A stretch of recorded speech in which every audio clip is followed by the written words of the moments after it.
열린교회 성도 여러분 안녕하세요. 1월 8일 매일 성경 묵상 함께 하겠습니다. 오늘 묵상할 말씀은 신명기서 4장 1절에서 14절의 말씀입니다. 우리 함께 읽겠습니다. 이스라엘아, 이제 내가 너희에게 가르치는 규례와 법도를 듣고 준행하라. 그리하면 너희가 살 것이요 너희 조상의 하나님 여호와께서 너희에게 주시는 땅에 들어가서 그것을 얻게 되리라. 내가 너희에게 명령하는 말을 너희는 가감하지 말고 내가 너희에게 내리는 너희 하나님 여호와의 명령을 지키라.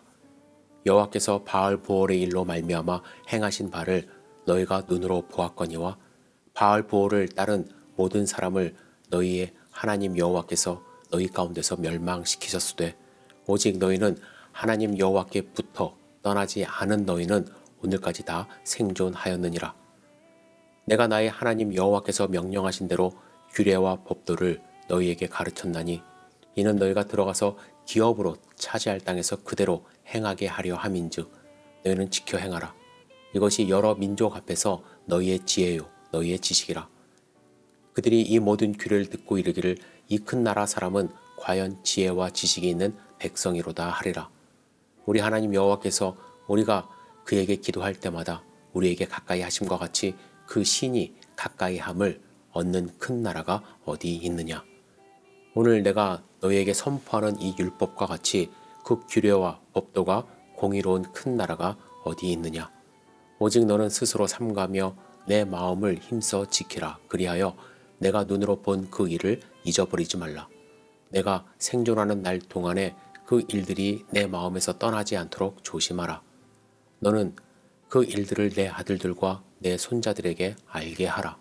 내가 호렙산에서 내 하나님 여호와 앞에 섰던 날에 여호와께서 내게 이르시기를 나에게 백성을 모으라. 내가 그들에게 내 말을 들려주어 그들이 세상에 사는 날 동안 나를 경외함을 배우게 하며 그 자녀에게 가르치게 하리라 하시매 너희가 가까이 나와서 산 아래 서니 그 산에 불이 붙어 불길이 충천하고 어둠과 구름과 흑암이 덮였는데 여호와께서 불길 중에서 너희에게 말씀하시되 음성뿐이므로 너희가 그 말소리만 듣고 형상은 보지 못하였느니라.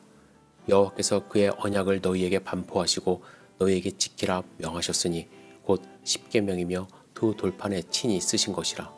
그때 여호와께서 내게 명령하사 너희에게 규례와 법도를 교훈하게 하셨나니 이는 너희가 거기로 건너가 받을 땅에서 행하게 하려 하심이니라.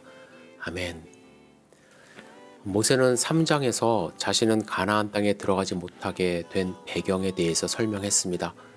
그리고 4장에서는 앞으로 가나안 땅에 들어가는 자들이 가장 중요하게 생각해야 할 것에 대해서 지금 설명을 하고 있습니다. 그것은 무엇이냐면 하나님이 모세를 통해서 선포하신 하나님의 규례와 법도를 듣고 그대로 준행하는 것이죠. 하나님의 규례와 법도는 굳이 구분하자면 규례는 도덕법, 의식법, 시민법, 사회법 등과 같이 이제 세부적으로 규정된 법규를 가리킨다고 합니다. 그리고 법도는 규례로부터 파생된 인간과 인간, 인간과 하나님 간의 모든 공적, 사적 권리와 의무를 가리킨다고 합니다. 하지만 이 성경에서 이 두 단어는 혼용돼서 주로 사용되기 때문에 엄밀히 구분하기는 쉽지 않습니다. 따라서 이 두 단어는 상호 연결이 되어 있어서 하나님의 모든 율법과 교훈을 강조하는 그것을 지칭하는 중언적 표현이라 할 수 있습니다. 모세는 하나님이 주신 규례와 법도를 듣고 오늘 본문에서 꼭 준행해야 한다고 이야기를 합니다. 그런데 여러분, 율법은 단순히 듣고 배워서 아는 것으로 그치는 지식이 아니라는 거예요. 그것은 행동으로 옮겨야 제대로 된 것이죠. 그래서 온전히 삶에서 실천해야 할 삶의 원리임을 강조하고 있습니다. 그렇다면 어떻게 규례와 법도를 듣고 준행하는 백성이 될 수 있을까? 본문에서 두 가지를 강조해요. 첫 번째는 마음을 강조합니다. 9절에 너는 스스로 삼가하며 내 마음을 힘써 지키라. 내 마음에서 떠나지 않도록 조심하라. 이렇게 경고를 하고 있습니다. 여기서 내 마음을 힘써 지키라는 이 말씀을 직역하면 내 생명을 힘써 지키라는 의미예요. 그냥 단순하게 마음만 붙들고 있는 것이 아니라 내 생명을 잃지 않도록 끝까지 붙들고 지키는 것처럼 지키라는 것입니다.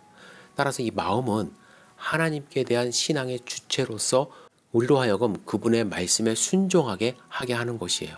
또한 마음은 의지적, 도덕적 삶의 중심으로 자신의 행위에 대하여 하나님께 책임질 수 있는 인격체라고 할 수가 있습니다. 그런데 문제는 뭐냐면 마음은 쉽게 미혹당해요. 따라서 마음을 다른 것에 빼앗길 수 있다는 것입니다. 이방 신들에게 빼앗길 수 있고 물질에 빼앗길 수 있고 사람에 빼앗길 수가 있어요. 따라서 힘써 마음을 지키지 않으면 하나님의 말씀을 그대로 행동에 옮길 수 없다라는 것입니다. 그리고 두 번째, 배우고 자녀들에게 가르쳐야 한다고 말씀합니다. 끊임없이 배우고 자녀들에게 가르침으로써 하나님의 율법이 끊임없이 다음 세대에게 전수되어야 한다고 강조해요.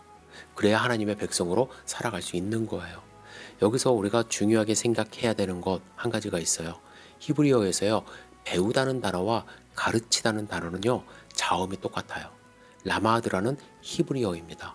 단지 다른 점이 하나 있는데 그것은 가운데 말하는 자음에 중복점이 찍혀서 배우다가 가르친다는 단어가 되는 거예요. 이 중복점은 어떤 점이냐면 반복된 행위를 하는 것을 의미해요. 따라서 자녀를 가르치는 것은 내가 중복적으로 계속해서 끊임없이 배우는 것이 되어야 한다는 것입니다. 내가 배울 때 그 모습으로 자녀들은 가르침을 받는 거예요. 우리는 배우는 것과 가르치는 것을 반대말로 배웁니다. 하지만 히브리어는 같은 말이에요. 그러나 반복될 때, 배우는 것이 반복될 때 가르치는 행동이 되는 것이죠. 여러분, 배우셔야 돼요. 그래야 그것이 자녀들을 가르치는 것입니다. 하나님의 말씀 여러분들 마음 가운데 새기고 있습니까? 여러분들 마음이 무엇에 뺏기며 살고 있는지 스스로 생각해 보시면 돼요. 내가 진짜 마음을 생명처럼, 하나님의 율법, 하나님의 말씀을 생명처럼 내 마음 가운데 갖고 있는가 스스로 생각해 보시고, 내가 하나님의 말씀을 배우고 있는가. 신학교에 가서 배우라는 이야기가 아니에요. 매일같이 하나님의 말씀 새로운 거 깨달으려고 노력하고 그 말씀을 지키려고 노력하는 삶을 자녀들이 볼 때에 그것이 또한 가르침이 된다는 것입니다. 여러분, 하나님의 말씀 마음 가운데 새기시고 배우시고 가르치는 삶 사시기를 주님의 이름으로 축복합니다. 기도하겠습니다. 사랑과 은혜가 충만하신 아버지 하나님, 오늘 신명기서 4장의 이 말씀을 우리 마음 가운데 새길 수 있도록 인도하여 주시옵소서. 주님의 말씀을 마음 가운데 새기고 그 준행함으로써 하나님의 백성으로서 승리할 수 있도록 인도하여 주시고, 계속해서 배우는 삶을 통하여 우리 자녀들에게 가르치는 부모들이 될 수 있도록 인도하여 주시옵소서. 오늘 하루의 삶을 온전히 주님께 의지합니다. 예수님의 이름으로 기도드렸사옵나이다. 아멘.